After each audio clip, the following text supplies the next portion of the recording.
Grease, welcome back to the show. Nice blue sky over the downtown core. That's nice to see. And onward and upward from here into the plus side, and that makes us think about greenery. Kath Smyth is here from the Calgary Horticultural Society to show us how to grow and care for indoor succulent plants, which are very trendy right now, are they not? They are, very much so. They've been coming into their own for about the last 4 years. Yes. If not 5, and I've always been a fan. You love dealing with these plants. I do. These are my favorite thing, and I'm always looking for new ways to deal with them. Okay, so what do you love about succulents? What I like are the interesting different foliages. I just love the colors and the way the texturing of them. And then what I like is the diversity from one plant family. See this? You buy that at the grocery store. That's a calancho. Yes. And that's the same family. This is the panda. Okay, let's have a look at the fuzzy panda. Fuzzy panda. And they are just gorgeous with that different foliage. And then this is a calancho as well. And that's called wagon wheels. Pretty. And they're all the same family. Aren't they gorgeous? Yes. And then, you know, just for a variation on a theme, I've always had a jade plant at home. And Which is this one over here? This one here, but this is a new one. This is called Hobbit. And it's, if you look closely at the foliage, it's like big feet. So it's very, very nice. And then I really love the challenge of being able to plant pots and make interesting arrangements. Yes. So, and you know, they're so easy and so forgiving. And I mean, these, for instance, this is an echeveria, and it has that lovely world shape with that bluey green, and it gets a red edge to it. And how much do these plants expand outside of this? Because this is sort of like, well, it looks like a miniature project. Well, it is miniature, and it'll probably stay this way this year.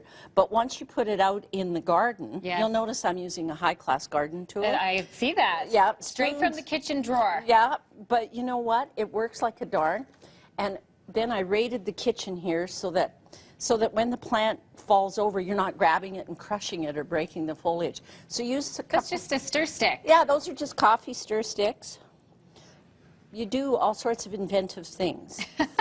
You do, and now we're getting tips from you. So this is just plain potting soil. This is actually cactus mix. It has a bit of sand in it. It's also doesn't hold all. It has no moisture retention in it. Okay, so you don't put the rocks in the bottom? No. Okay. What I do is on the very bottom of the pot, I put a bit of landscape fabric. Got it.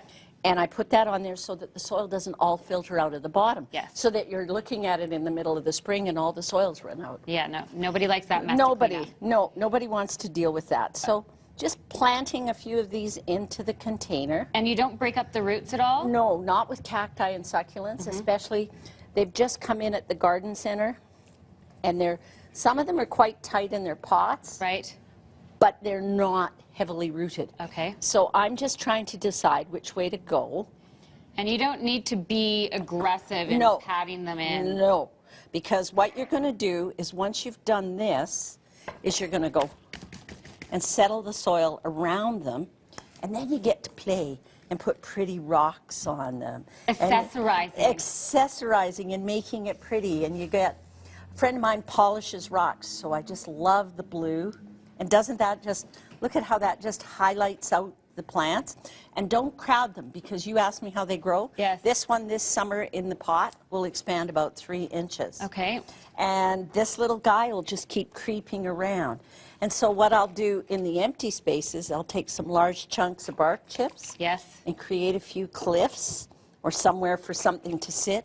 They've got all these cute little gnomes in at Greengate. I'm actually going to go back and get one. Oh, you like those? No, I thought they were very cute. I have about 10,000 wood chips that I don't know what to do with. Well, this works like a darn. Okay. This is just the best way.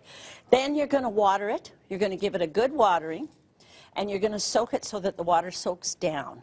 And then in about, the middle of May, you start fertilizing. Okay. And you use an all-purpose fertilizer, and it's half strength, something like 20-20-20, and you go half strength, and you water the plant first, and then you water it so it takes the fertilizer in. Okay. And what's the care like on these? Well, you know, in the summer months with our hot, direct sun, you might want to water them probably about every 2 weeks. Yes. In the winter months, you water them once a month, if that. That's it? They like a lot of light? They like a lot of sunlight. They want to be in the direct light. However, Calgary has the cleanest skies, so when you first put these outside, shade them a bit, because otherwise they scorch on the ends of their leaves. Aha. What's this for, Kath? Dusting? Yes, actually, when you're planting and you're planting plants, you get soil in the foliage.